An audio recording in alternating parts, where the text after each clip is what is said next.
He says, "For the grace of God has appeared, bringing salvation for all people, training us to renounce ungodliness and worldly passions, and to live self-controlled, upright, and godly lives in the present age, waiting for our blessed hope, the appearing of the glory of our great God and Savior, Jesus Christ, who gave himself for us to redeem us from the lawlessness, and to purify himself, for himself, a people for his own possession, who are zealous for good works. Declare these things, exhort and rebuke with all authority. Let no one disregard you."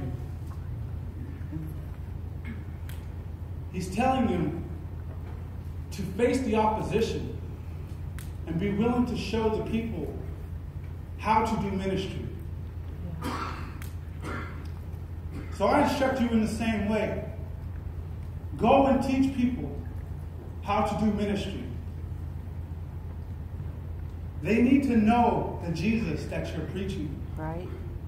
But they're never going to hear it, and they're never going to want to follow it if you keep it all to yourself. Right. So I want you to ask yourself one question. When did Jesus ask you to make him your secret?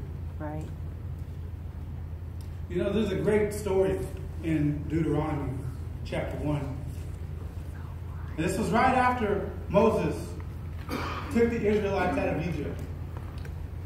God was ready to give them the promised land.